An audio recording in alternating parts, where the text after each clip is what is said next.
Bismillahirrahmanirrahim. Assalamualaikum warahmatullahi wabarakatuh. Selamat datang kembali di dosen organisasi, channel yang membahas tentang international style dan event sistematik. Untuk Anda semua yang sementara mempersiapkan diri menjadi seorang moderator dalam kelas untuk diskusi tentang mata pelajaran apa saja di dalam kelas. Dan berikut ini adalah merupakan video yang membahas tentang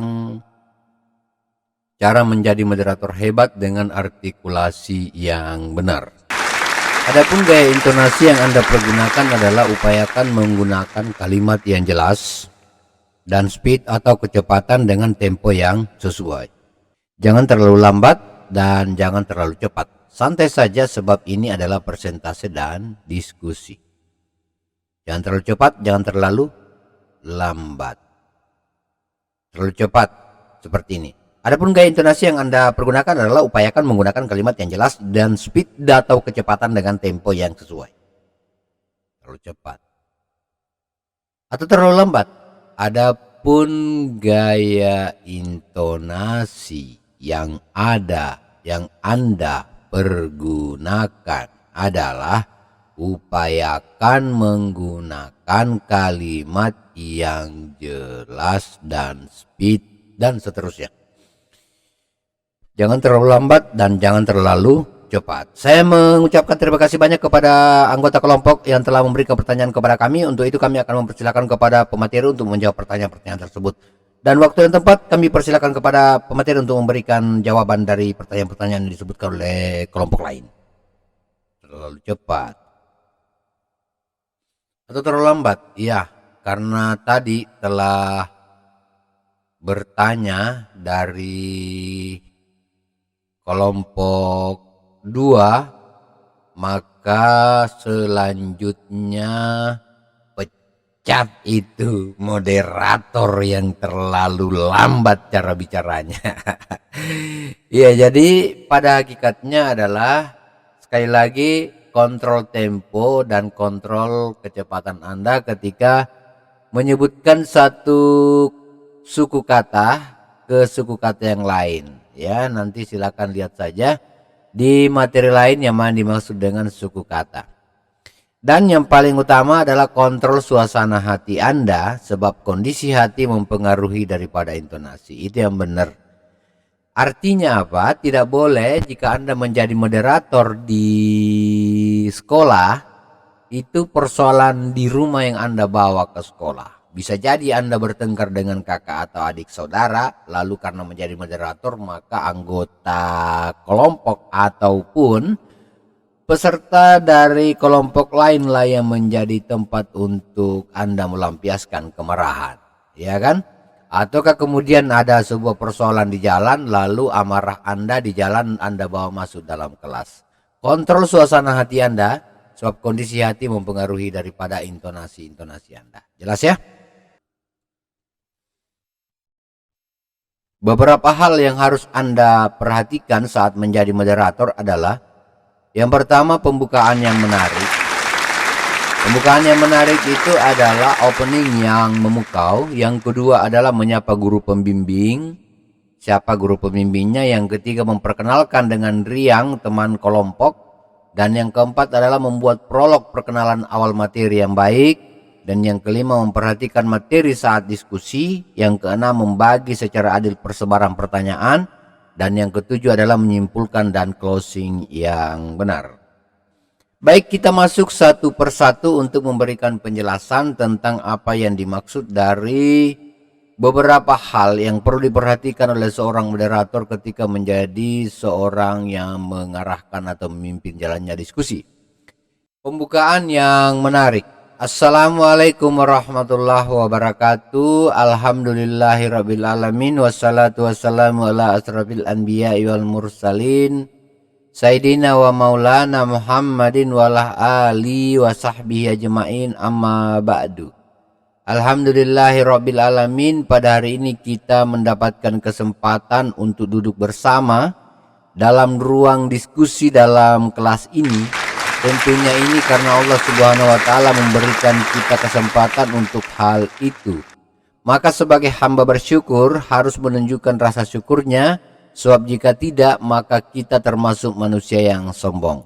Oleh karena itu kami mengajak kepada seluruh hadirin untuk mengucapkan puji syukur kepada Allah Subhanahu wa taala yang telah memberikan kesempatan kepada kita semua berupa kesehatan untuk hadir di tempat ini dalam rangka mengikuti acara diskusi yang akan kita selenggarakan pada hari ini.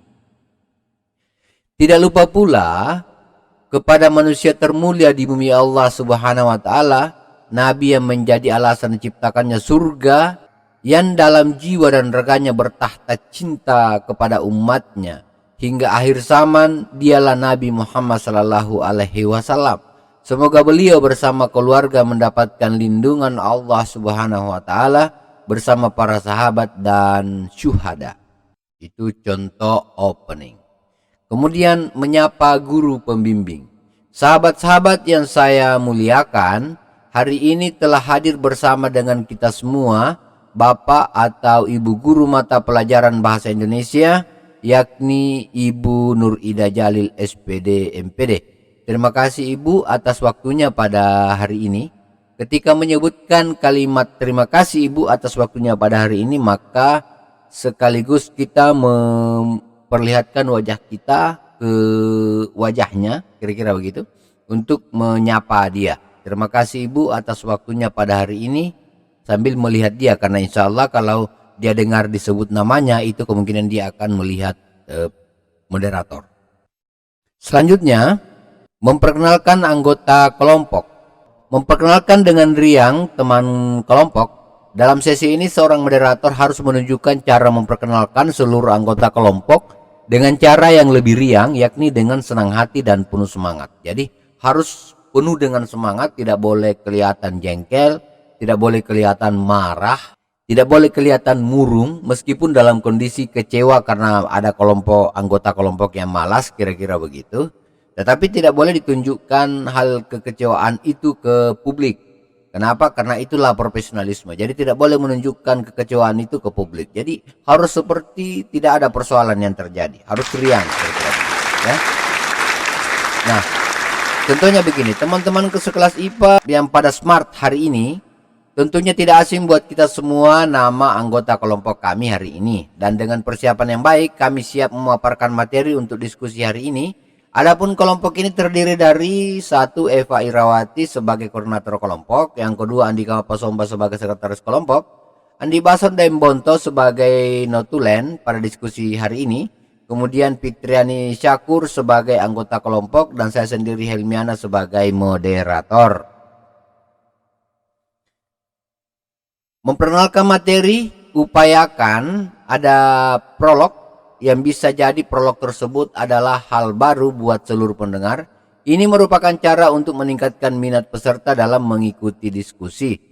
Kenali judul diskusi dengan benar, cari literatur menarik mengenai judul. Jadi seorang moderator harus mengetahui materi yang akan didiskusikan, terutama mengetahui judul daripada materi yang akan didiskusikan. Kenapa demikian? Karena kalau mereka atau dia mengetahui daripada materi yang akan didiskusikan dan judul yang akan didiskusikan, maka ada kesempatan untuk mencari bahan dan materi untuk mendapatkan beberapa informasi-informasi menarik, terutama ketika hendak membuat prolog.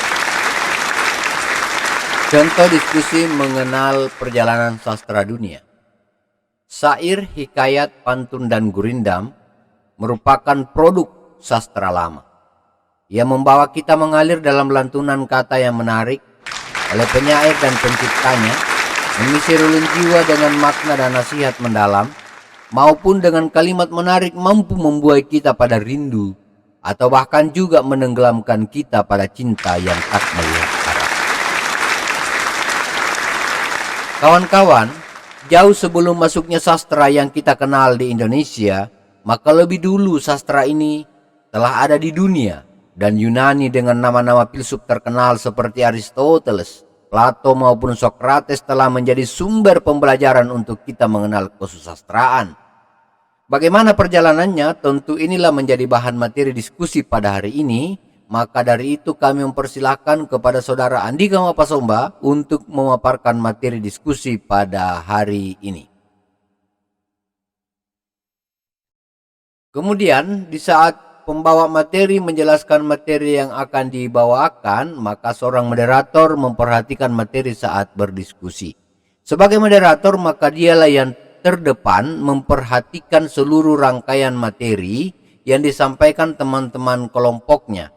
Tidak boleh berbicara di luar dari konteks, begitu juga dengan anggota kelompok yang lain. Harus fokus. Terutama moderator tidak boleh dia sibuk untuk membuka HP, menchat orang lain dan sebagainya, ataupun kemudian bercerita dengan anggota kelompok lain yang lagi tidak melakukan presentasi. Tidak boleh. Seorang moderator harus fokus, dia memperhatikan daripada pembawa materi, dan itu akan terlihat oleh anggota kelompok yang lain bahwa ternyata Anda serius dengan materi yang dibawakan oleh pembawa materi Anda pada diskusi pada hari itu.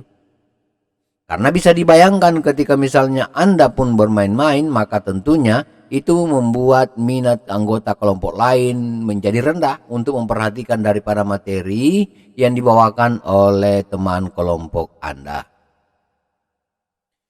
Setelah materi telah dipaparkan, maka mengucapkan begini. Terima kasih kepada Andika yang telah memaparkan materinya. Sampai di sini tentunya ada hal yang mau kita diskusikan. Dan hal ini akan mendatangkan beberapa pertanyaan dari teman-teman. Ya, jadi tentu mengucapkan dulu atau mengapresiasi dulu kepada pematerinya. Lalu setelah itu kita akan mengarahkan ke sesi tanya jawab. Cara membagi pertanyaan dengan adil. Kan menjadi pertanyaan, sebenarnya kalau yang bertanya ini ada per kelompok atau bagian apa dan sebagainya. Berikut cara agar bisa membagi pertanyaan dengan adil. Bisa dengan pembagian laki-laki dan perempuan, pembagian berdasarkan gender. Bisa juga dengan pembagian berdasarkan kelompok, maupun pembagiannya berdasarkan posisi, kiri dan kanan atau depan dan belakang. Terserah saja yang mana menjadi keputusan Anda. Tapi yang sebenarnya bisa jadi itu diterima oleh semua kelompok adalah ketika pembagian berdasarkan kelompok. Jadi kelompok 1 misalnya yang presentasi, sementara ada kelompok 2 dan 3 yang lagi mendengar, maka bagi saja kelompok 2 dan kelompok 3. Selanjutnya, seorang moderator harus merespon dengan baik pertanyaan. Misalnya ketika anggota kelompok bertanya, maka dengan senyum dan wajah responsif memberikan kesempatan. Tidak dengan wajah murung maupun wajah yang kurang bersahabat. Misalnya karena kebetulan yang bertanya adalah mantan, maka wajah harus yang sangar atau sebaliknya, tidak boleh subjektif. Jadi ketika memberikan kesempatan orang untuk bertanya, maka harus responsif. Ya, assalamualaikum, silakan. Kepada sahabat kita yang sementara mau memberikan pertanyaan, ini adalah Nur Hilmi misalnya. Ini adalah Nur Hilmi yang akan bertanya. Dan pertanyaannya silakan disebutkan kawan dan silakan berdiri. Nah, begitu. Tidak boleh memberikan pernyataan-pernyataan ketus yang membuat orang lain itu menjadi tersinggung terus. Selanjutnya misalnya, baik, untuk penanya berikutnya saya persilakan pada Ariana, merupakan anggota kelompok 5. Itu contohnya ya.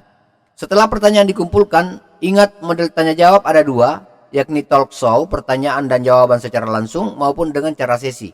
Sesi tanya jawab biasanya dengan mengumpulkan beberapa pertanyaan lalu dijawab. Kesimpulan, setelah itu masuk ke kesimpulan dan saran, kesimpulan isi materi dengan benar dan koordinasi dengan notulen. Namun moderator juga tetap harus membuat catatan meskipun ada notulen. Closing yang menarik. Demikian diskusi pada hari ini, sahabat dan teman sekelas yang saya banggakan. Kita bisa saja meraih jiwa setinggi hasrat, namun semua harap yang hendak kita raih ditentukan oleh Yang Maha Kuasa. Kita bisa saja berharap berdiskusi dalam waktu yang lama, namun waktu kita terbatas. Demikian, wabillahi taufiq wal hidayah. Wassalamualaikum warahmatullahi wabarakatuh. Terima kasih atas subscribe-nya. Terima kasih atas dukungan dan atensi Anda semua. Jangan lupa untuk memberikan saran dan kritik untuk perbaikan video-video kami ke depan. Wassalamualaikum warahmatullahi wabarakatuh.